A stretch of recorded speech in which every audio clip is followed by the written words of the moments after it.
इस वीडियो के अंत तक आपको इस पाठ से संबंधित संपूर्ण जानकारी व प्रश्नों के लिखित उत्तर मिलेंगे।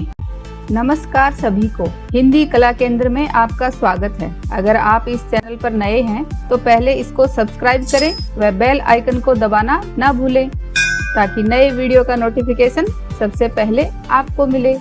बच्चों, आज हम पढ़ने जा रहे हैं हमारी हिंदी की पुस्तक सारंगी की कक्षा 2 का पाठ 25, जिसका शीर्षक है सबसे बड़ा छाता। छाता तो ये देखो बच्चों, आप इनको क्या क्या काम में लेते हो? बताओ। आप इनको या तो धूप के समय काम में लेते हो ताकि ये आपको धूप से बचाएं। और कब काम में लेते हो? सोचो। और जब बारिश आती है तब ये आपको बारिश से बचाता है ना? और इस तरह के छाते केवल 1 या 2 लोगों के ही काम आ सकता है।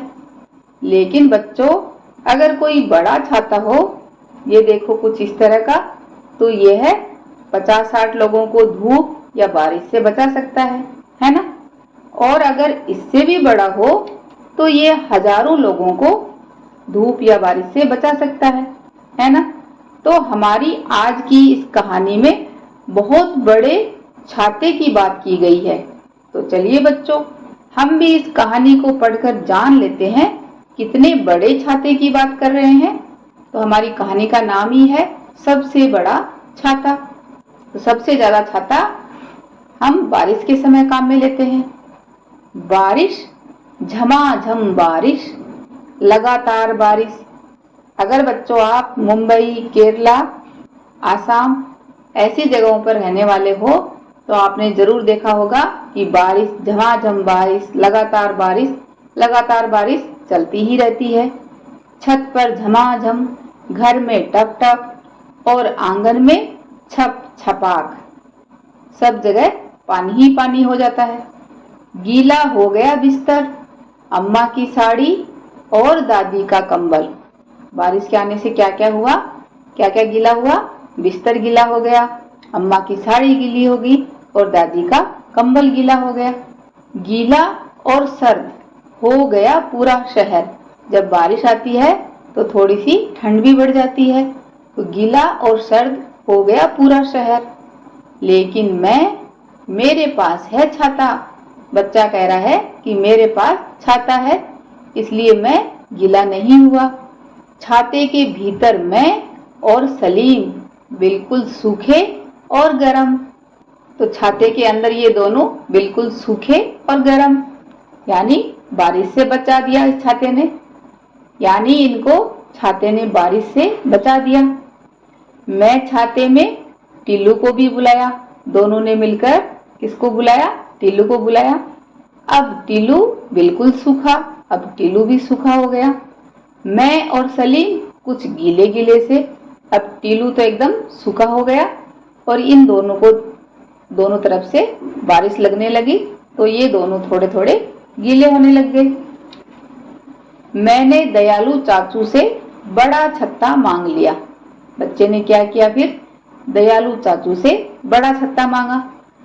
अब सब छाते के अंदर, सारे बच्चे छाते के अंदर आ गए। कौन कौन बच्चे? फिर लता और मोनू भी आ गए। इनके साथ लता और मोनू को भी बुला लिया। बड़ा छाता पड़ गया छोटा। अब ये छाता इन 3 लोगों के लिए तो बड़ा था, लेकिन जब लता और मोनू भी आ गए, यानी 2 बच्चे और आ गए, तो ये छाता फिर छोटा हो गया। दयाल चाचू से और बड़ा छाता ले आए। फिर बच्चे दयाल चाचू से और बड़ा छाता लेकर आ गए। अब सब छाते के अंदर सलीम और सनत भी आ गए। छाते में अब 2 बच्चे और बढ़ गए, तो बड़ा छाता पड़ गया छोटा। ये बड़ा छाता फिर छोटा बन गया। दयाल चाचू से बहुत बड़ा छाता ले आए। फिर दयाल चाचू से और भी बड़ा छाता लेकर आ गए। अब सब छाते के अंदर आ गए। सोनू, हामिद, हरमीत सब के सब आ गए। 3 बच्चे और आ गए। तो फिर वही कहानी हुई, बहुत बड़ा छाता भी पड़ गया छोटा। तो ये इतना बड़ा छाता होकर भी ये फिर से छोटा हो गया। दयाल चाचू बहुत बड़े छाते से बहुत बहुत बड़ा छाता दो, बच्चों ने फिर दयाल चाचू को कहा कि चाचू बहुत बड़ा छाता दो। दयाल चाचू ने कहा, इससे बड़ा छाता तो बनता ही नहीं, बड़ा होकर मैं दुनिया का सबसे बड़ा छाता बनाऊंगा। तब बच्चे ने कहा कि मैं बड़ा होकर सबसे बड़ा छाता बनाऊंगा, आसमान जितना बड़ा। कितना बड़ा छाता? आसमान जितना, जो बारिश में पूरे शहर को छुपा लेगा। टीलू, सलीम, अम्मा, चाचू, राकेश, हामिद, हरमीत, शलीन और सनत सब होंगे छाते के भीतर, यानी सब आ जाएंगे छाते के अंदर। सूखे और गर्म, कोई भी बच्चा गीला नहीं होगा, चाहे बारिश कितने ही झमाझम हो। बारिश झमाझम बारिश, घर में टप टप और आंगन में छप छपाक। तो बारिश के दिनों में बच्चों आपने देखा होगा, चारों तरफ कीचड़ हो जाता है, गीला हो जाता है, चारों तरफ पानी भर जाता है, थोड़ी मौसम में ठंडक बढ़ जाती है। तो इस तरह बच्चा सोच रहा है कि मैं इतना बड़ा छाता बना दूं, यानी आसमान जितना बना दूं कि सब लोग उसके अंदर आ जाएं। तो बच्चों आप मुझे कमेंट बॉक्स में लिखकर बताइए कि क्या इतना बड़ा छाता बनाना संभव है। अब इस कहानी के अभ्यास प्रश्नों को देखते हैं। बातचीत के लिए बारिश से जुड़े अपने अनुभव बताइए। तो ये बच्चों आप अपने हिसाब से बताइए। जैसे बारिश में मौसम ठंडा हो जाता है, पेड़ पौधे घास आदि सब हरे भरे हो जाते हैं और हर तरफ हरियाली दिखाई देती है, साथ ही कहीं कहीं पानी भी भर जाता है। आप बड़े होकर क्या बनना चाहेंगे? ये बात बच्चों आप अपने हिसाब से बताइए कि आपको क्या बनना है। जैसे मैं बड़ी होकर वैज्ञानिक बनना चाहूंगी। क्या सचमुच कोई इतना बड़ा छाता बना सकता है कि पूरी दुनिया के बच्चे उसमें आ जाएं? तो मेरे हिसाब से इतना बड़ा छाता बनाना नामुमकिन लगता है। छाते में ऐसा क्या होता है कि हम बारिश में भी गीले नहीं होते? तो छाता ऊपर से गोलाकार होता है, अभी आपने देखा, और उसका कपड़ा पानी को अपने ऊपर टिकने नहीं देता, इसलिए छाते पर पानी गिरते ही फिसल जाता है और हम उसके नीचे बारिश के पानी से बच जाते हैं। नीचे दिए गए प्रश्नों के उत्तर अपनी कॉपी में लिखिए। हर बार छाता क्यों छोटा पड़ता था? क्योंकि जैसे जैसे अधिक बच्चे छाते के नीचे आने लगे, वैसे वैसे छाता छोटा पड़ने लगा। हर बार बड़ा छाता कौन देते थे? तो हर बार बड़ा छाता दयाल चाचू देते थे। इस कहानी में आए सभी बच्चों के नाम लिखिए। तो इसके लिए बच्चों एक बार कहानी को फिर से पढ़ो और उनके सब बच्चों के नाम लिखिए। जैसे मैं कौन है यहाँ पर इस कहानी को लिखने वाले लेखक, फिर उनका दोस्त सलीम, सबसे पहले ये दोनों आए थे ना, उसके बाद टीलू जुड़ा, फिर लता और मोनू आए, उसके बाद शालीन और सनत आए और अंत में सोनू, हामिद, हरमीत आए। बारिश में क्या क्या गीला हो गया? तो इस कहानी से हमने जाना कि बारिश में बिस्तर, अम्मा की साड़ी और दादी का कंबल गीला हो गया। वर्षा की बूंदें धरती पर गिरती हैं तो कैसी ध्वनि सुनाई देती है? इस तरह करके देखिए। तो ये बच्चों आप करके देखिए। आंखें बंद कीजिए और बाईं हथेली खोलकर रखिए। फिर दाएं हाथ की तर्जनी से बाईं हथेली पर बजाकर देखिए। फिर से 2 अंगुलियों से बजाकर देखिए। फिर से 3 अंगुलियों से बजाकर देखिए। फिर से 4 अंगुलियों से बजाकर देखिए। तो आपको कुछ इस तरह की आवाज सुनाई देगी। तो जब बारिश आती है तब भी कुछ ऐसी ही आवाज आती है ना? हर बार बड़ा छाता छोटा पड़ जाता था। बड़ा और छोटा इन दोनों शब्दों के अर्थ एक दूसरे के विपरीत हैं, यानी इनको हम विलोम शब्द भी कहते हैं। जैसे दिन का विपरीत रात। नीचे दी गई तालिका से दिए गए शब्दों के विपरीत अर्थ वाले शब्द ढूंढकर लिखिए। यहाँ से आपको देखने हैं इनके विपरीत। जैसे ऊपर, तो इसका विपरीत क्या होगा उसको यहाँ खोजना है। नीचे, यहाँ लिखो नीचे। अंदर, अंदर का ये रहा बाहर, यहाँ लिखना है। एक, अनेक। अंधेरा, अंधेरा का विपरीत उजाला, उजाला यहाँ लिखिए।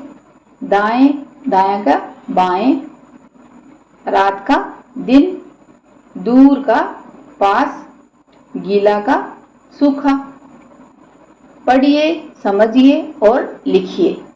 दिन में सूरज, यहाँ क्या आएगा? रात में तारे दिखते हैं। सच बोलें, झूठ नहीं। ऊपर आकाश और नीचे धरती है। नीचे दिए गए शब्दों की सहायता से 5 से 6 वाक्य लिखिए। आपको बच्चों इन शब्दों को काम में लेना है और इनसे 5 से 6 हमें वाक्य बनाने हैं। बारिश, झमाझम, छाता, मित्र, सहायता, दोपहर, घर, स्कूल, छुट्टी। तो आपको यहाँ से शुरुआत करनी है। मैं स्कूल से घर आ रही थी या आ रहा था, तो मैं लिखूंगी मैं स्कूल से घर आ रही थी। दोपहर का समय था। उस दिन सुबह से ही आसमान में काले बादल छाए हुए थे और छुट्टी होते ही झमझम बारिश होने लगी। मैं अपना छाता लाना भूल गई थी। मैंने अपने मित्र से सहायता मांगी और उसने मुझे भी अपने छाते से बारिश से बचने में मदद की। तो इस तरह हमने बच्चों इन सारे शब्दों को काम में ले लिया। ये स्कूल, ये रहा दोपहर, झमझम, बारिश, छाता, मित्र, सहायता और क्या रह गया? घर, ये रहा घर, स्कूल, ये रहा स्कूल और छुट्टी, ये रही छुट्टी। पहेली, तो बच्चों यहाँ पर 2 पहेली हैं, इनको भी देख लेते हैं।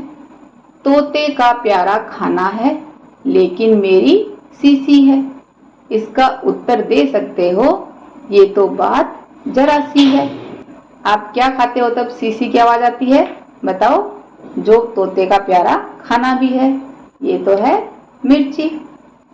चलती ही रहती है हरदम, दिन हो चाहे रात, टिक टिक टिक बोला करती, कहती है कुछ बात। तो टिक टिक कौन करती है? ये है घड़ी, जो हर समय चलती ही रहती है, चाहे दिन हो या रात। बच्चों इस कहानी को एक बार फिर से पढ़ो व समझो। बारिश के समय हमें स्कूल जाते समय क्या क्या सावधानी रखनी चाहिए, इस बारे में पता करें। बारिश का पानी पीने लायक होता है या नहीं, इस बारे में भी आप अपने माता पिता से जान सकते हो। सुझावों व सुधारों के लिए कमेंट बॉक्स में लिखें। अगर हमारे वीडियो बन ही रहे हैं आपके फेवरेट, तो फिर क्यों ना करें इनको लाइक, सब्सक्राइब और रिकमेंड। हमें और बेहतर बनाने के लिए आप कर सकते हैं कमेंट। धन्यवाद।